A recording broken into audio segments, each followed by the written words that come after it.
Well, hello there. This is Bob Decker, tarot card reader and certified clinical hypnotist. And it's that time again. It's time for the tarot. And I have a special guest. I got my friend and associate here at the Griffin's Loft, Nadine Gross. Hi, Bob. Hi, Nadine. Thank you for inviting me. Well, you're sure welcome, hon. Today's date is August the 29th of 2009. And as usual, I've drawn 3 tarot cards. And I'm going to talk about them now. Now this one is the last card of last week's reading. It's the Queen of Cups. Now, she's a lovely lady. She's very heartfelt, very deep, very emotional person. These last few days, we may have felt our emotions stirring. We may have felt our deeper feelings coming into the light. And we may have felt like we were experiencing some things that we haven't experienced in a long time. That could be positive or negative. I kind of felt just strangely angry and just old resentments coming up the last couple of days. Some of you may have felt different stirrings inside, but it's been sort of an emotionally, I don't want to say challenging, but just simply an emotional time. Now what we're coming into right now is the energy represented. There you can see it, Nadine. Oh, wow. The King of Swords. Oh boy, he's a stern looking fellow. Now he is traditionally attributed to Aquarius, and it's very analytical. He is somebody that is full of judgments. He's full of inner strength, very, very mental person. Now that can make him distant and cold, and because he's got so much mental energy, all this stuff stirring up here, it can make him kind of hard to deal with. It's like he gets real restless and irritable and discontent sometimes. And that's what we want to guard against. We want to watch against our minds going in the wrong direction. We may find ourselves here in the next few days full of a lot of mental energy, and if we don't channel it correctly, it could kind of become a burden rather than a help to us. So just watch that, and if you find yourself judging others, just try to kind of like step back from it and take a second look at it before you say or you do something that might come off as kind of harsh. So what we're coming up into towards the end of this upcoming week is the energy. Show it to my friend here too, I'm sorry. There you go. This is temperance. Now temperance is attributed to Sagittarius, and Sagittarius, ruled by Jupiter, represents new and exciting things. You know what it really is like? It's kind of like the ancient art of alchemy, taking stuff that's really like dead and dross and gross and turning it into something beautiful.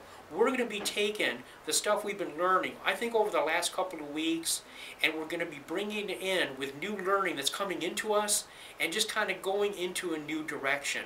So we're going to find we've gone through a lot of cycles just in the last couple of weeks between the mundane, the spiritual, the financial, the emotional, and we're going to find ourselves going into a new direction, one that I think is going to be pretty positive. Well, that's it for the tarot blog. Let's go ahead and let my friend Nadine here talk about what's going on. Well, I would like to turn my astrology book to the camera, and I hope you can see this because what my friend Bob has just said is confirmed by this book. When he spoke about Sagittarius, Sagittarius sits in the house of partners. And it's ruled by Jupiter, which is now transiting the midheaven of the United States. So we are going to have new business partners. And who are these partners? Well, up here is Chiron. That's a health planet. And next to Chiron is Neptune, which can be the illusion or the higher octave of Venus. So we're going to have health partners now in this country, and the government, which is trying very hard to give us all health care, since we're all worried about health care, especially for our children in the schools, the government is trying to pass a health care package, and the Queen, you see, would be the mothers of this country all clamoring for health care for their children. So I think it's very interesting that Bob pulls 3 tarot cards. One is temperance. We've all been waiting for some kind of help in the healthcare area. The other is the king. Well, the king is our president, and he's trying to do this for us.